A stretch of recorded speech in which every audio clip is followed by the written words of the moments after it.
believe you all agree that cheerleading is a sport after hearing my speech today. Cheerleading has evolved over the last 20 years from being an activity where members were selected based on popularity and ability to shake a pair of pom-poms. Movies usually give people the impression that cheerleaders are just stuck-up blondes that rule the school and cheer for football and basketball games. Although there are still some stereotypical cheerleaders just like the ones in the movies, cheerleaders are not just on the sidelines anymore. There are now competitive teams who compete and do not cheer at any type of games at all.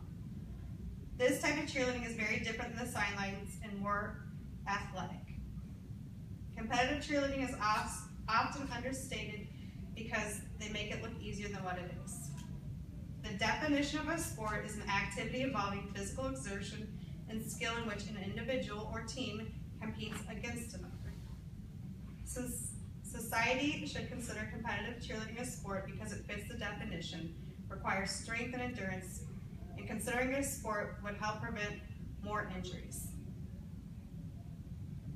So my first reason for considering it a sport is how physically demanding it is.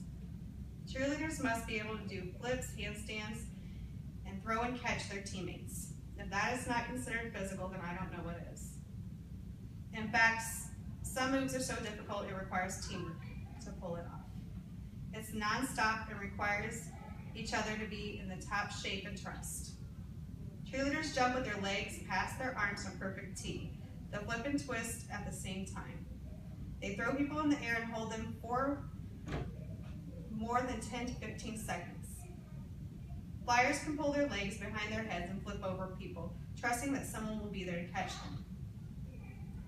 I believe that the ACAA nails it on the head when they say that cheerleading involves the strength of a football, the grace of a dancer, and the agility of a gymnast. Complex maneuvers are performed which challenge the limits of the body. Safety organizations such as the ACAA were formed to develop safety rules to guide programs in the safe performance of cheerleading. The harsh reality of cheerleading is that every time they step out on the floor, they face risks and major injuries can occur.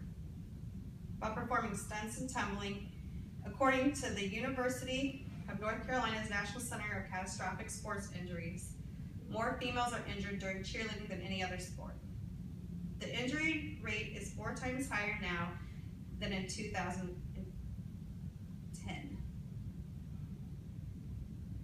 In 2012, Consumer Product Safety Commission reported over 37,000 cheerleading-related injuries in the ER, and this does not go into treatments at home or doctor's visits. I hope after hearing all this information on the athleticism and risks involved with cheerleading today, you agree that cheerleading is a sport. Unfortunately, most of you have probably never seen a competitive cheerleading team, but trust me, it's very hard work and hard on your body.